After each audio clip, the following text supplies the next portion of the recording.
Hello friends, तो मैं आपकी पूजा आज अहोई अष्टमी का फास्ट है। जय अहोई माता की। और आज मैंने फास्ट किया है अहोई अष्टमी का और मैं उसके लिए रेडी हुई हूँ। देखिए फ्रेंड्स, ये देखिए कैसा लगा आपको मेरा लुक, प्लीज़ मुझे बताना आप लोग। और हमारे यहाँ पे ये मेरा ट्रेडिशनल लुक है। हमारे यहाँ पे ये ड्रेस पहनी जाती है, इसके नीचे लहंगा और चोली। और ये पीलिया है मेरा बेटा हुआ था तब ये मेरा पीलिया मुझे मिला था, तो ये पीलिया होते इसके ऊपर अहोई के फास्ट वाले दिन। तो आज मैं अहोई के फास्ट वाले दिन अपने पुराने वाले घर में जाके पूजा करूँगी। तो फ्रेंड्स चलते हैं अपने पुराने घर की ओर, जहाँ पे मैं मेरी सास और देवरानी उनके साथ पूजा करूँगी। चलिए फ्रेंड्स, तो दिखाती हूँ।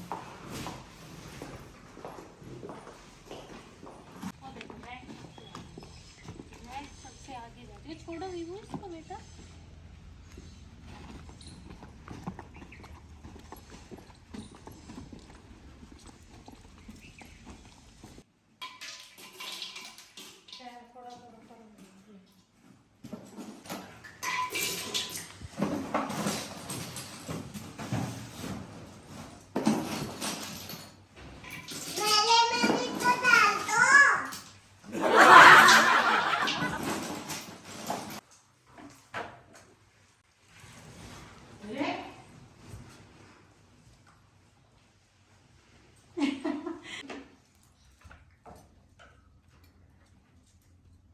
शायद मसालवती बात लगे काट ले, खा लिए, तोड़ ले। ये तोड़न का है, खत्म ही होगा।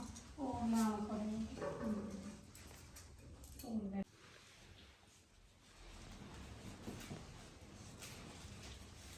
सब पे ही करने हैं ना।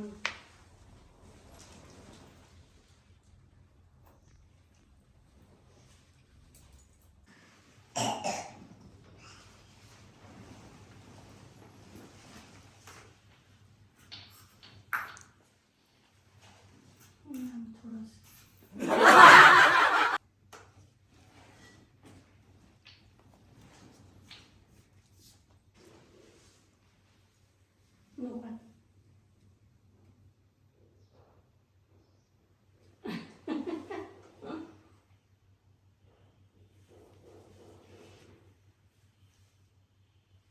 उस स्थान पर स्याहू अपने बेटों के साथ रहती थी। मिट्टी काटते हुए गलती से साहूकार की बेटी की खुरपी की चोट से स्याहू का एक बच्चा मर गया। इस पर गुस्सा होकर स्याहू ने कहा कि मैं तुम्हारी कोख बांध दूंगी।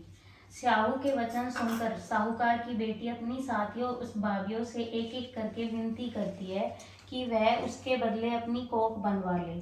सबसे छोटी भाभी ननंद के बदले अपनी कोख बनवाने के लिए तैयार हो जाती है। इसके बाद छोटी भाभी के जो भी बच्चे होते हैं वे 7 दिन बाद मर जाते हैं। 7 पुत्रों की मृत्यु। इस प्रकार मृत्यु होने के बाद पंडित को बुलवा कर इसका कारण पूछा। पंडित ने सुरही गाय की सेवा करने की सलाह दी। सुरही सेवा से प्रसन्न होती है और छोटी बहू से पूछती है कि तू किस लिए मेरी इतनी सेवा कर रही है और वह उससे यह क्या चाहती है, जो कुछ तेरी इच्छा हो वह मुझसे मांग। साहूकार की बहू ने कहा कि स्याहू माता ने मेरी कोख बांध दी है जिससे मेरे बच्चे नहीं बचते हैं। यदि आप मेरी कोख खुलवा दे तो मैं आपका उपकार मानूंगी।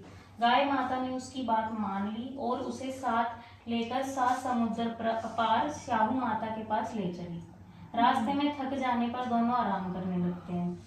अचानक साहूकार की छोटी बहू की नजर एक ओर जाती है। वह देखती है कि एक सांप गरुड़ पंखनी के बच्चे को डसने जा रहा है और वह सांप को मार देती है।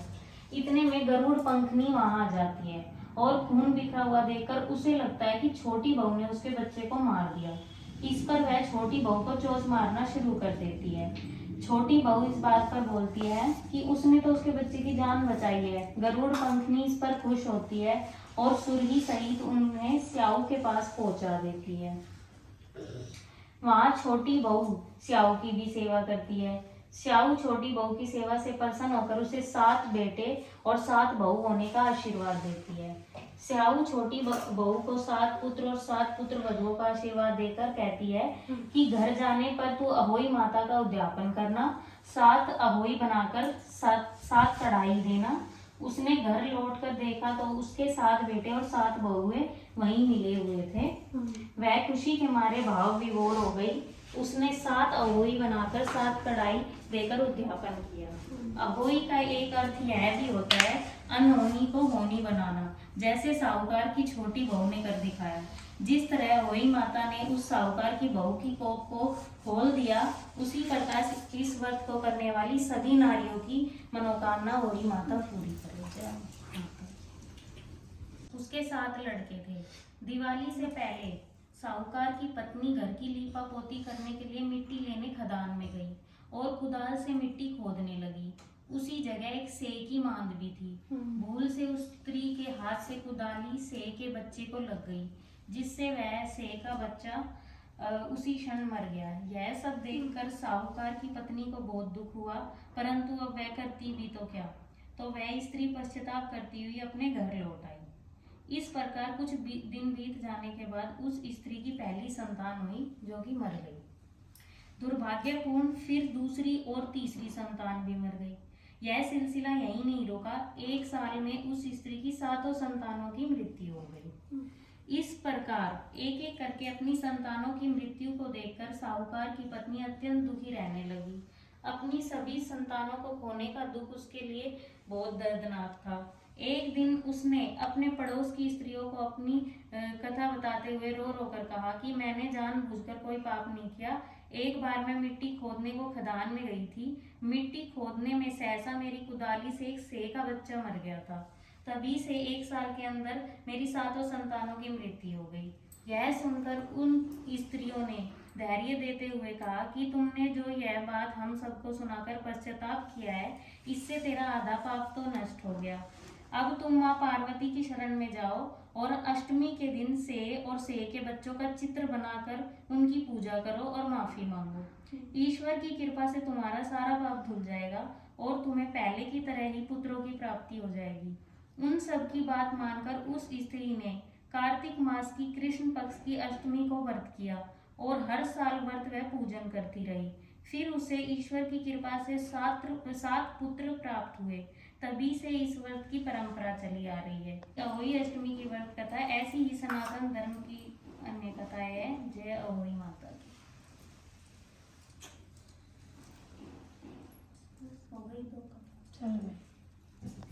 हेलो फ्रेंड्स, तो आप मिलिए मेरी सास से। मैंने आपको इनसे इंट्रोड्यूस नहीं करवाया था। ये मेरी सास है, ये मेरी देवरानी है। हेलो करो। हेलो। और विवान को तो आप जानते ही हो। तो आज मम्मी आपको बताएंगी कि अहोई अष्टमी का व्रत क्यों किया जाता है और हम कैसे कैसे करते हैं। इसमें पतासा भरा है, इसमें पानी भरा है।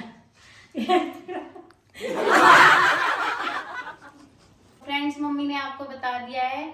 और ये हमारे यहाँ पे रिवाज है कि इन 2 घड़ों में तो पानी भरा है और अभी मेरी देवरानी की शादी को 1 साल नहीं हुआ है, तो इसकी शादी के 1 साल के अंदर कंडवारा भरा जाता है। तो उसमें वो वाला घड़ा है वो पूरा पतासे से भरा हुआ है। आपने मेरे को देखा भी होगा अभी पतासे डालते हुए, तो वो पूरा पतासे से भरा हुआ है। और ये श्याम माता है, इनकी होली पे और आज के दिन पूजा की जाती है, इसलिए इनको यहाँ पे रखा है और मैं बाद में बताऊंगी आपको। Thank you.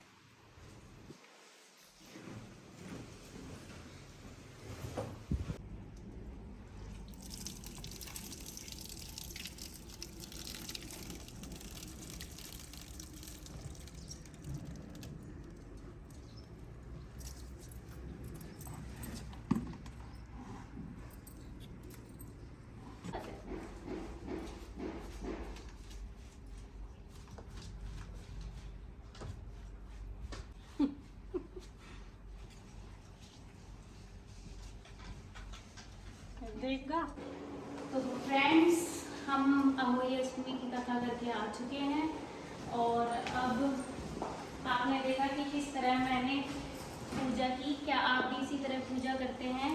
प्लीज़ मुझे ज़रूर बताना।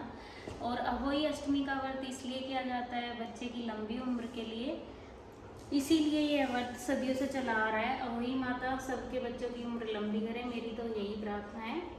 और फ्रेंड्स, अभी बेटी तो स्कूल गई हुई थी, इसीलिए मैं विवान को लेके गई थी पीछे।